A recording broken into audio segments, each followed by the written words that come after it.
When it comes to addiction, recovery doesn't feel optional. Your life feels like it's spinning out of control.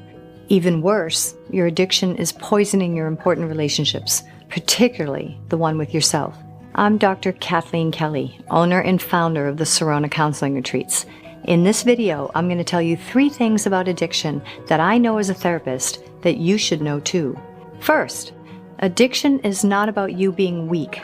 If you are struggling with addiction, you might see yourself as weak or not trying hard enough. You may equate not stopping on your own as a personal failure. As a psychologist, I view addiction differently. When your pain and an effective solution combine, your brain naturally connects the two and puts them on a type of automatic pilot. What starts off as occasional use at some point shifts. Your addiction becomes your brain's go-to solution for handling discomfort. Once this happens, stopping needs more than willpower. It now means changing your nervous system so it no longer demands your addiction solution. If you can get clear, crystal clear, about why your addiction started and how it still works on some level, you can stop the internal need for it. This is possible. Second, getting addicted is a natural coping strategy of your brain under the right conditions.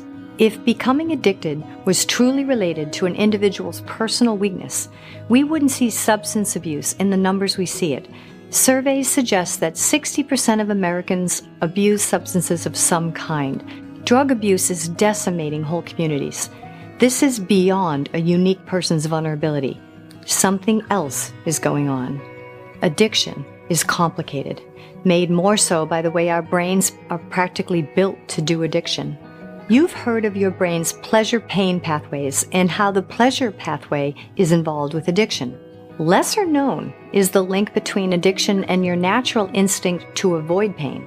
Many addicts say stopping what makes them feel good is hard, but stopping what makes them feel less bad is harder. It is at exactly this intersection of feeling good and avoiding pain that compulsive behavior thrives. When you get both, boom, it's the perfect setup for your brain to encode an addiction. Third, recovery from addiction means more than being clean or sober. If recovery just meant getting substances out of your system or stopping compulsive behavior, then inpatient treatment centers would have 100% success rates. It is the psychological side of addiction, the belief you need it, that is the hardest to conquer. You once lived without your addiction, and you can do so again. But it takes determination and a well-trained guide to find your way out of the emotional quicksand that is your brain's reward system. Getting help from a trauma-trained therapist is a huge advantage in the recovery process. If you discover why your addiction habits formed, you can then isolate and disrupt your brain's pleasure-pain solutions. Best of all, you don't have to just white-knuckle through sobriety. You can actually not crave the addiction. Imagine that. It is possible.